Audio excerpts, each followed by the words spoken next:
ذہنی بھی ہونی چاہیے اور روحانی بھی ہونی چاہیے. ہم جب کسی کام کی تیاری کرنے لگتے ہیں تو وہ تیاری صرف نہانے دھونے کی حد تک ہی رہ جاتی ہے یا صرف ظاہری چیزوں کی تیاری مقصود ہوتی ہے. یہاں بھی انہوں نے خصوصی طور پر کپڑے دھونے اور نماز جمعہ کی ادائیگی کے لیے خود کو تیار کرنے کی بات کی ہے. یعنی نیت کیا ہونی چاہیے کہ مجھے کل جمعہ پڑھنا ہے اور اس کے لیے میں اب سے اہتمام شروع کروں تاکہ کوئی وجہ ایسی نہ بنے، کوئی چیز ایسی رکاوٹ نہ ہو کہ جو جمعہ کی نماز میں خلل انداز ہو. دوسرا، جمعہ کے دن غسل کرے جیسا کہ صحیحین میں آیا ہے. صحیحین کیا چیز ہے؟ بخاری اور مسلم دو حدیث کی کتابوں میں یہ روایت موجود ہے جس میں تاکید کی گئی ہے کہ جمعہ کے دن غسل کرنا چاہیے، یعنی نہانا دھونا چاہیے. اور غسل میں بہتر یہ ہے کہ جمعہ کے وقت سے تھوڑا سا پہلے غسل کرے تاکہ نماز سے پہلے بالکل صاف ستھرا ہو، فریش ہو. اگرچہ جمعہ کا دن کب سے شروع ہو جاتا ہے؟ جمعرات کے دن کے اختتام سے، یعنی جب سے جمعہ کی رات شروع ہوتی، کیونکہ اسلامی کیلنڈر میں پہلے رات آتی ہے اور پھر دن آتا ہے. یعنی مغرب کے فوراً بعد سے سمجھو کہ آپ جمعہ کے دن میں داخل ہو گئے، اور اس وقت سے لے کے آپ جمعہ کی نماز تک کسی وقت بھی غسل کر سکتے ہیں. لیکن زیادہ افضل کیا ہے کہ رائٹ بیفور جمعہ غسل کیا جائے. لیکن اگر ایسا ممکن نہ ہو تو کسی بھی وقت غسل کیا جا سکتا ہے، لیکن نیت میں وہ غسل جمعہ ہی ہو. تیسرا، بدن کو پاک صاف کر کے خوشنما بنائے، یعنی زینت کا بھی اہتمام کرنا چاہیے کیونکہ اہم دن ہے. ناخن کاٹے، مسواک کرے. مسواک تو ہر نماز کے ساتھ ہونا چاہیے لیکن خصوصی طور پر اپنی صفائی ستھرائی کا اہتمام. اور تمام فضلات یعنی میل کچیل کو جن کا پہلے ذکر ہو چکا ہے طہارت کے باب میں، ان کو اپنے جسم سے دور کرے. خوشبو لگائے اور اپنے بہترین کپڑے پہنے. یعنی اس دن کا لباس عام دنوں کے لباس سے مختلف ہونا چاہیے. اس دن کو اہمیت دینی چاہیے، اس کا اہتمام کرنا چاہیے. چوتھا یہ کہ جمعہ کے لیے نماز کے وقت سے کچھ پہلے روانہ ہو اور پیدل جائے. پیدل جانے کی بات اس لیے خاص طور پر کی ہے کہ ایک ایک قدم کا اجر لکھا جاتا ہے. خصوصاً اگر آپ عمرے پر گئے ہو تو آپ نے دیکھا ہوگا کہ پہلی اذان سے پہلے ہی لوگ صبح 11 بجے سے اپنی سیٹ لینے کے لیے مسجد میں پہنچنا شروع کر دیتے ہیں. اور اگر آپ کسی بلند اونچی عمارت سے نیچے جھانکے تو عجیب منظر ہوتا ہے کہ درمیان میں مسجد ہوتی ہے اور چاروں طرف سے لوگ بس چل چل کے آ رہے ہوتے ہیں، دور دراز سے پیدل چل کے آ رہے ہوتے ہیں. تو بہت ہی خوبصورت منظر ہوتا ہے. وہ پیدل چلنے کی انہوں نے خاص طور پر بات کیوں کی ہے؟ کیونکہ جب بہت سے مسلمان اکٹھے پیدل چل کے ایک طرح سے مارچ کرتے ہوئے کسی جگہ پر جا رہے تھے تو اس سے ایک روب بھی قائم ہوتا ہے، اس سے ایک عجب منظر ہوتا ہے جو سب دیکھنے والوں کو متاثر کرتا ہے. جیسے عید کی نماز میں کیوں کہا گیا کہ ایک جگہ پر لوگ پڑھیں تاکہ زیادہ سے زیادہ لوگوں کا اجتماع ہو. اور جمعہ کا لفظ بھی جمع ہونے سے، اس کا روٹ جیم میم عین ہے، یعنی جمعہ اسی وقت بنتا ہے جب آپ جمع ہوں، اکٹھے ہوں. اور وہ ظاہر ہے کہ جامع مسجد میں ہی ہو سکتا ہے.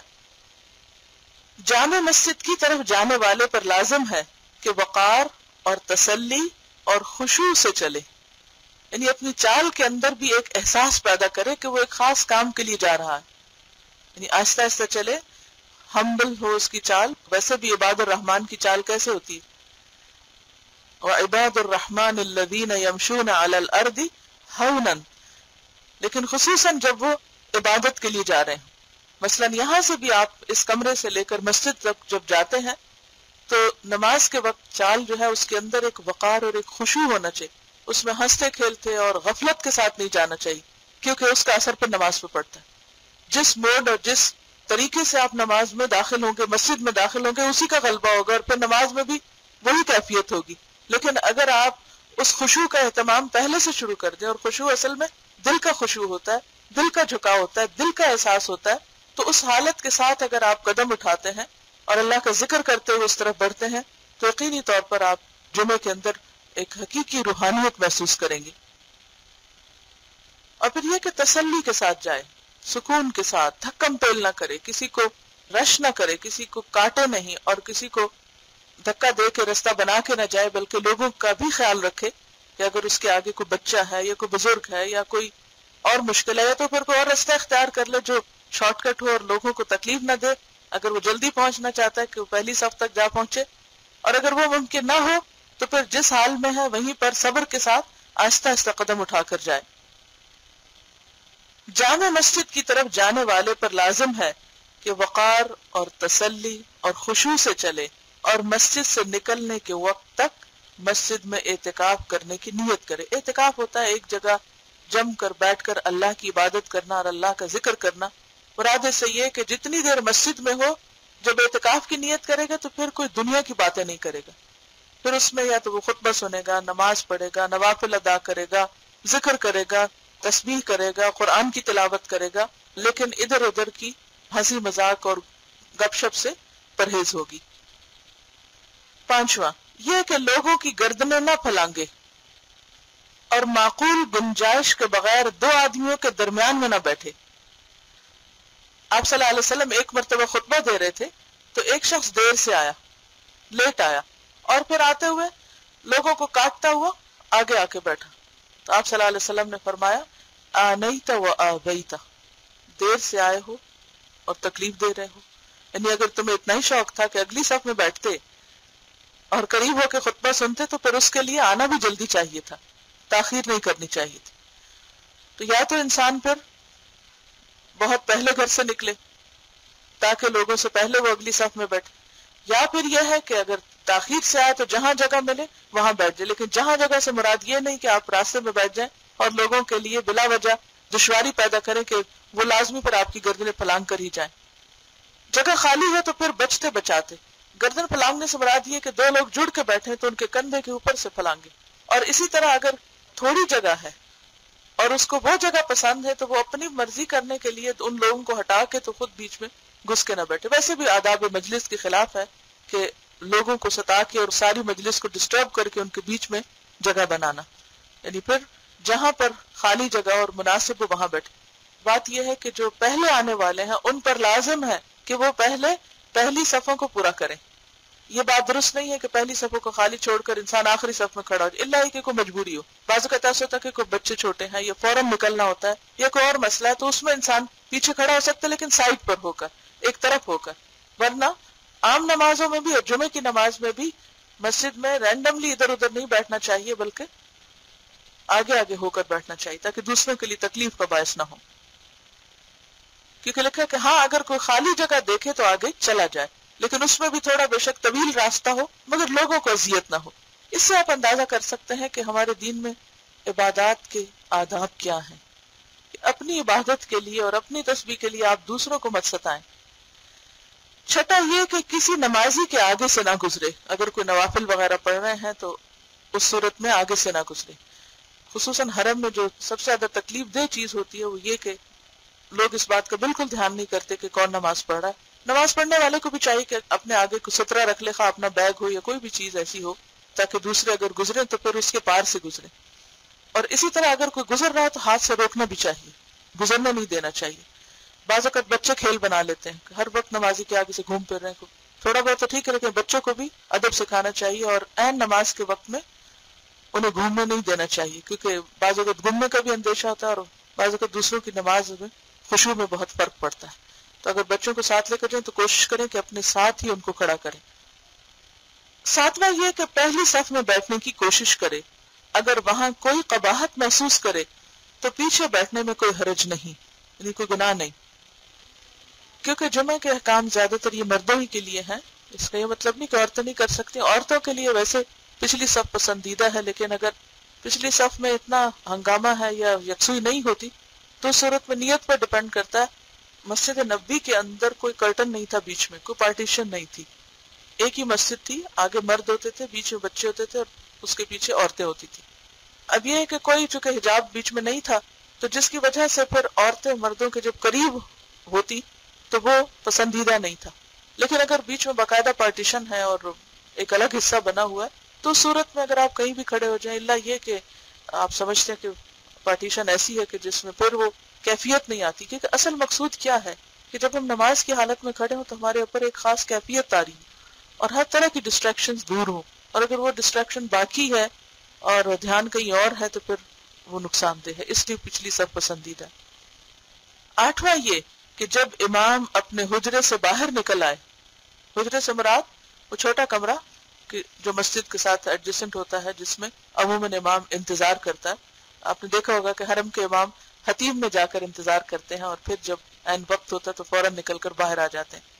تو ذکر اور نفل پڑھنا ختم کر دے، یعنی امام کے منبر پر آنے کے بعد اپنا ذکر اور اپنی تسبیح اور قرآن کا پڑھنا اور نوافل ختم. اب وہ کیا کرے؟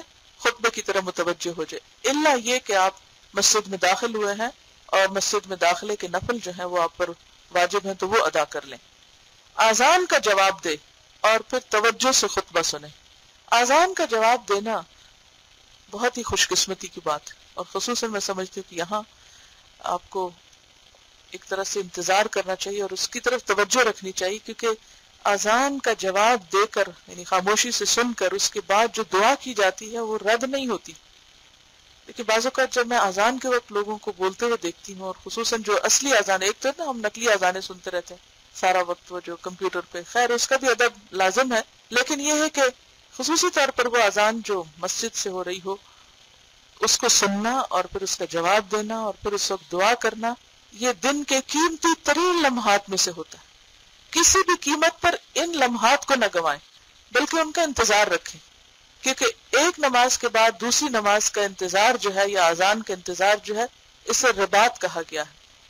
یہ جو قرآن پاک میں سورۃ آل عمران میں آتا ہے نا کہ یا ایھا الذین آمنوا اصبروا وصابروا ورابطوا، تو رابطوا کا مطلب تیاری بھی ہے. تو وہ تیاری کس چیز کی؟ نماز کی تیاری. اور تیاری کہاں سے شروع ہوگی؟ اذان سے. اور اذان کے وقت اگر آپ کا دل اذان میں نہیں تو پھر نماز میں بھی نہیں ہو سکتا. یعنی اذان ایک پہلا الارم ہے یا ایک سور پھونکنے کی کیفیت ہے کہ جس میں پھر سب کو سمٹ آنا چاہیے رب العالمین کی طرف. تو اس میں اگر کوئی شخص توجہ نہیں دیتا اور اس وقت بھی دنیا کی باتیں اس کی ختم ہی نہیں ہو پاتی اور اس کا دھیان ہی نہیں، اس کا دل ہی نہیں ہے اللہ کی طرف، تو پھر نماز میں جا کے اچانک کہاں سے دل آ جائے گا. میں ہمیشہ سوچتی ہوں کہ آخر اس وقت کی اتنی اہمیت کیوں ہے، یعنی اتنی بڑی خوشخبری ہے. عام طور پر ہم کتنے حریص ہوتے ہیں کہ ہماری دعا سنی جائے. ہم میں سے ہر ایک کے دل میں کئی کئی تمنائیں ہوتی ہیں اور ہم دوسروں سے کہتے ہیں کہ آپ ہمارے لیے دعا کریں اور پریشان بھی ہوتے ہیں اپنی دعاؤں کے لیے. تو وہ موقع جو اللہ نے ہم کو اتنے وافر مقدار میں دیا ہے اس کو گنوانا نہیں چاہیے، اس سے خوب فائدہ اٹھانا چاہیے. 9 یعنی نمبر 9 یہ کہ جمعہ کے فرضوں کے بعد سنت ادا کرے. اصل میں جمعہ سے پہلے جو آپ پڑھتے ہیں نا رکعتیں، وہ مسجد کے داخلے کی ہوتی ہیں ایک طرح سے، اور جو بعد کی ہوتی ہیں وہ جمعہ کی سنتیں ہوتی ہیں. وہ کتنی ہیں؟ وہ 2 بھی ہو سکتی ہیں، وہ 4 بھی ہو سکتی ہیں، وہ 6 بھی ہو سکتی ہیں. ٹھیک ہے، تو 2 کر کے 2، 4 اور 6، لیکن 4 اکٹھی نہیں پڑھی جاتی. ٹھیک ہے، اس کی تفصیل آپ کو فقہ کی کتابوں میں مزید مل سکتی. 10واں یہ کہ عصر کی نماز پڑھنے تک مسجد میں ٹھہرے، یعنی افضل ہے اگر ایسا کر سکے. لیکن اگر نہ کر سکے تو بھی حرج نہیں، کیونکہ قرآن مجید میں آتا ہے کہ فَإِذَا قُضِيَتِ الصَّلَاةُ جب نماز پڑھی جا چکے یعنی پوری کی جائے، فَانْتَشِرُوا فِي الْأَرْضِ تو زمین میں پھیل جاؤ. یہ اللہ کا حکم ہے، لیکن یہ حکم جو ہے واجب نہیں ہے کہ لازمی تم مسجد سے نکلو. وَابْتَغُوا مِنْ فَضْلِ اللَّهِ اور اللہ کا فضل تلاش کرو، یعنی جا کے اپنے کام کاج کر سکتے. کیونکہ پہلے کیا حکم دیا گیا تھا کہ جب اذان ہو جائے تو کام بند کر دو، وَذَرُوا الْبَيْعَ. تو اس کے جواب میں اب یہ کہا جا رہا ہے کہ جب نماز ہو چکے فَانْتَشِرُوا فِي الْأَرْضِ تو زمین میں منتشر ہو جاؤ، بکھر جاؤ. وَابْتَغُوا مِنْ فَضْلِ اللَّهِ اور اللہ کے فضل میں سے تلاش کرو، یعنی اپنا کام دوبارہ شروع کر لو. وَاذْكُرُوا اللَّهَ كَثِيرًا اور اللہ کو کثرت سے یاد کرو. کہاں؟ یا تو مسجد میں ہی ٹھہر کے یا پھر مسجد سے باہر نکل کر اپنے کام کاج میں اللہ کو نہ بھولو. ہوتا یہ ہے کہ جب ہم کوئی عبادت کرتے ہیں، خصوصاً جمعے کا دن عبادت کا ہوتا ہے، اور جب مسجد میں بیٹھ کر عبادت کی جاتی ہے تو اس کی وجہ سے دل پر ایک عبادت کا سکون اور ایک خوشی اور ایک کیفیت سی طاری ہوتی. اس کے بعد انسان ہو جاتا ہے، یعنی اللہ کے ذکر میں مزید اور ہوشیار ہو جاتا ہے. تو یہ بعد میں بھی ذکر کی تلقین کیوں کی گئی کہ ایسا نہ ہو کہ تم مسجد سے نکلو تو پھر سب کچھ بھول بھلا دو. وہ جو کیفیت تم پر آئی ہے اس کو برقرار رکھو اور عام زندگی میں بھی اللہ کا ذکر کرتے رہو. لعلکم تفلحون تاکہ تم فلاح پاؤ، کامیاب ہو جاؤ. تو یہ لکھتے ہیں کہ عصر کی نماز پڑھنے تک مسجد میں ٹھہرے، اور اگر مغرب تک ٹھہرے تو افضل ہے، یعنی جتنا زیادہ اس میں رک سکے تو رک جائے. 11واں یہ کہ اس ساعت سعید کی جو جمعہ کے دن میں ہے، ساعت سعید سے کیا مراد ہے؟ خوش قسمت گھڑی. خوش قسمت کیوں کہا گیا اس کو؟ سعید کا لفظ ہے نا سعد سے نکلا ہے، خوش بخت نام بھی ہوتا ہے کچھ لوگوں کا تو خوش بختی ہوتا ہے اور کچھ کا سعد ہوتا ہے اور سعید بھی ہوتا ہے، تو یہ سب کا معنی ایک ہی ہے، خوش بخت۔ تو ساعت کا مطلب گھڑی، ٹائم۔ ساعت سعید کی جو جمعہ کے دن میں ہے، یعنی جمعہ کے دن صحیح احادیث سے پتہ چلتا ہے کہ ایک گھڑی ایسی آتی ہے کہ جس میں انسان جو اللہ سے مانگتا ہے وہ اس کو مل جاتا ہے، یعنی اس کی دعا قبول ہو جاتی۔ تو کہتے ہیں کہ حضور قلب اور ذکر الہی سے طلب کرے، کہ اللہ سے دعا کرے کہ وہ گھڑی اس کو نصیب ہو۔ اس ساعت کے ایک متعین وقت میں اختلاف ہے، یعنی کس وقت ہوتی ہے یہ گھڑی، اس کے بارے میں کئی ایک روایات ملتی ہیں جو مختلف ہیں واہم۔ مسلم کی مفرد روایتوں میں، مفرد روایت ہوتی ہے جسے صرف مسلم نے روایت کیا، اور صحیحین یا متفق علیہ، یعنی مفرد کا جو اپوزٹ ہے وہ کیا ہے؟ متفق علیہ، کہ جس کو بخاری اور مسلم دونوں نے روایت کیا۔ مفرد روایتوں میں حضرت ابو موسیٰ رضی اللہ عنہ کی حدیث ہے کہ امام کے منبر پر بیٹھنے کے وقت سے لے کر نماز کے ختم ہونے تک ہے۔ مسلم کی حدیث کے مطابق امام کے منبر پر بیٹھنے کے وقت سے لے کر نماز کے ختم ہونے تک۔ ایک اور حدیث میں ہے کہ وہ امام کے خطبے سے فارغ ہونے سے لے کر نماز ختم ہونے تک ہے۔ تو نماز بھی تو دعاؤں کا مجموعہ ہے، اگر اس دوران وہ گھڑی آ جاتی ہے اور آپ کا دل نماز میں حاضر ہے تو آپ جو بھی پڑھ رہے ہیں قبول ہو جائے گا انشاءاللہ۔ ایک اور حدیث میں ہے کہ وہ امام کے خطبے سے فارغ ہونے سے لے کر نماز ختم ہونے تک ہے۔ حضرت جابر کی حدیث میں ہے کہ وہ عصر کے بعد کی آخری ساعت ہے، یعنی سورج غروب ہونے سے پہلے کا وقت ہے۔ حضرت انس کی حدیث میں ہے کہ اسے عصر سے لے کر غروب آفتاب تک تلاش کرو۔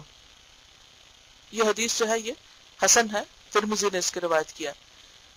کون سی؟ عصر سے لے کر غروب آفتاب تک۔ حضرت ابو بکر اسرم نے کہا یہ احادیث دو وجہوں سے خالی نہیں، یعنی اتنا اختلاف کیوں ہے؟ یا تو بعض احادیث بعض سے زیادہ صحیح ہوں گی، یعنی ایک وجہ تو یہ ہے، اور یا پھر یہ ساتھ مختلف اوقات میں منتقل ہوتی رہتی ہوگی، جیسا کہ لیلۃ القدر رمضان کی آخری 10 راتوں میں منتقل ہوتی رہتی، یعنی ایک جمعہ کو مثلا خطبے کے دوران کی گھڑی ہے اور پھر کسی اور میں نماز کے بیچ کی، کسی اور میں عصر کے وقت کی، تو اس وجہ سے ایک وقت نہیں بتایا، پھر تو کیا ہوتا اگر ایک وقت پتہ چل جاتا؟ بس اس وقت میں ہم تھوڑا سا اہتمام کر لیتے اور باقی وقت بھول جاتے۔ یا یہ بھی ہو سکتا ہے کہ یہ سارے اوقات ہوں، یعنی اگر ایک گھڑی مس ہو گئی تو اگلی پہ آپ کیچ کر لیں اس کو، وہ مس ہو گئی تو اگلی پہ چلے جائیں، تاکہ بار بار دھیان رہے۔ یہ اللہ کی رحمت ہے کہ ہمارے لیے اتنی وسعت رکھی ہے۔ 12واں یہ، یعنی 12واں ادب کیا ہے کہ اس دن رسول اللہ صلی اللہ علیہ وسلم پر درود بہت زیادہ پڑھے، یعنی جمعے کے دن کی خاص عبادت ہے۔ نبی صلی اللہ علیہ وسلم سے مروی ہے، اب یہ جو حدیث ہے یہ موضوع ہے، پہلے ہی بتا دوں تاکہ آپ اس کو پڑھ کر اس سے متاثر نہ ہو، کہ آپ نے فرمایا جو آدمی جمعہ کے دن مجھ پر 80 مرتبہ درود شریف پڑھے اس کے 80 سال کے گناہ معاف ہو جاتے ہیں۔ اس کا ٹیکسٹ ہی بتا رہا ہے کہ یہ بات کچھ عقل کو نہیں لگتی۔ اگر پسند کرے تو درود میں آپ کے لیے دعا کا اضافہ بھی کر لے، جیسا کہ یہ دعا ہے، اللہم آت محمدا الوسیلۃ والفضیلۃ والدرجۃ الرفیعۃ وابعثہ مقاما محمودا الذی وعدتہ اللہم اجزی نبینا عنا ما هو اہلہ۔ دعا تو اچھی ہے اور اذان کے بعد بھی اس کا کچھ حصہ پڑھا جاتا ہے، لیکن یہ جو فضیلت بتائی گئی یہ درست نہیں۔ موضوع حدیث کون سی ہوتی ہے؟ من گھڑت، فیبریکیٹڈ، جو خود سے بنا لی گئی ہو، اس کی اصل کچھ نہیں۔ اور ترجمہ ہے اس دعا کا، اے اللہ حضرت محمد صلی اللہ علیہ وسلم کو مقام وسیلہ اور فضیلت اور بلند درجہ عطا فرما، اور آپ کو مقام محمود پر پہنچا جس کا تو نے ان سے وعدہ کیا۔ اے اللہ ہمارے نبی کو ہماری طرف سے وہ جزا عطا فرما جس کے وہ اہل ہیں۔ خود ابن الجوزی نے ان کی ایک اور کتاب ہے الواہیات، اردو میں واہیات کا لفظ جو ہے یہ اور معنوں میں استعمال ہوتا ہے، عربی میں واہی کا لفظ کمزور کے معنی میں، یعنی کمزور احادیث، تو انہوں نے ایک کتاب میں ان کو جمع کیا ہے۔ اب آپ یہ سوچیں گے کہ انہوں نے یہاں پھر کیوں لکھ دیا، تو بعض اوقات ایسا ہوتا ہے کہ ایک مؤلف ایک کتاب لکھتا ہے اور وہ لکھ چکا ہوتا ہے، یہ ایک بات بیان کر چکا ہوتا ہے، تو علم کی تو کوئی لمٹ نہیں، اس کے بعد پھر کچھ اور پڑھتا ہے تو پتہ چلتا ہے کہ یہ بات تو درست نہیں تھی، پھر وہ اپنے ہی کیے ہوئے کو کہاں کہاں سے وہ نکال کے، اب ان کی کتابیں تو انہوں نے ہزاروں صفحات لکھی، اب وہ زندگی کہاں کے پورے ہزاروں صفحات دوبارہ کھولے جائیں اور دیکھا جائے کہ کہاں میں کیا لکھ چکا ہوں. تو بہرحال انہوں نے ساتھ ساتھ پھر ایسی کتابیں بھی لکھ دی کہ جس میں ان احادیث کو بیان کر دیا کہ جو ضعیف ہیں یا موضوع ہیں یا کمزور ہیں، جن کا درجہ صحیح کا درجہ نہیں ہے. اور پھر بعد والوں کا کام یہ ہے کہ وہ جب پڑھیں اور پڑھائیں تو ان کتابوں کو بھی کنسلٹ کریں اور کراس چیک کر کے ریفرنسز اور بات کو اپنی جگہ پر فکس کریں. اردو ورژن تو چونکہ ٹرانسلیشن ہے، اس میں نہیں ہمیں پتہ چلتا کہ انہوں نے جو احادیث کوٹ کی ہیں اس کا درجہ کیا ہے، لیکن الحمدللہ عربی کا جو ورژن ہے اس میں تخریج ہوئی ہے، یعنی تخریج شدہ ہے. تو اگر آپ اردو کے ساتھ عربی کو ملا کر پڑھیں تو آپ کو پتہ چل جائے گا کہ احادیث کا مرتبہ کیا ہے. تو یہ موضوع حدیث ہے. درود کے ساتھ استغفار کو بھی ملا لے کہ اس دن میں استغفار کرنا مستحب ہے، پسندیدہ ہے، کوئی بھی ذکر اچھا ہے. 13واں یہ کہ سورۃ کہف پڑھے.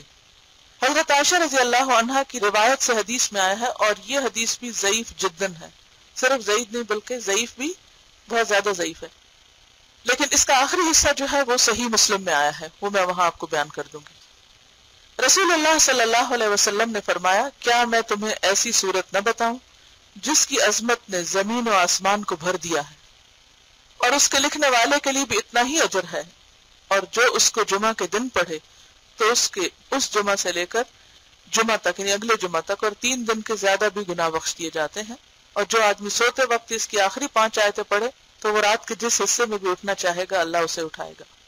تو لوگوں نے کہا ہاں اللہ کے رسول صلی اللہ علیہ وسلم ضرور بتائیے، تو آپ نے فرمایا سورۃ کہف. بہرحال ایک اور حدیث میں، اب یہ جو حدیث ہے یہ صحیح مسلم کی ہے، کہ جو اسے جمعہ کے دن یا جمعہ کی رات میں پڑھے گا، یعنی جمعہ کی رات وہی جو جمعہ سے پہلے آ جاتی، وہ فتنے سے محفوظ رہے گا. اور ایک اور بات سے پتہ چلتا ہے کہ فتنہ دجال سے محفوظ رہے گا. اور اس کی جو پہلی 10 آیتوں سے متعلق حدیث ہے وہ بھی صحیح ہے کہ جو شخص اس کی پہلی 10 آیتیں پڑھے گا، یاد کرے گا، وہ فتنہ دجال سے محفوظ رہے گا. تو بہرحال اس میں کوئی شک نہیں کہ سورۃ کہف کا جمعہ کے دن پڑھنا فائدہ مند ہے. ایک اور روایت میں نور کا ذکر آتا ہے کہ ایک جمعہ سے دوسرے جمعہ تک اس کو نور نصیب ہوگا. اور نور کیا ہے دراصل؟ یہ نہیں کہ اگر بادل ہے تو اس کو روشنی نظر آئے گی، اس کا مطلب یہ ہے کہ اس کو اللہ کی طرف سے ایک بصیرت حاصل ہوگی، کیونکہ نور ایک باہر کا ہوتا ہے اور ایک انسان کے اندر کا ہوتا ہے. ایک دل کا نور ہوتا ہے، نگاہ کا نور ہوتا ہے.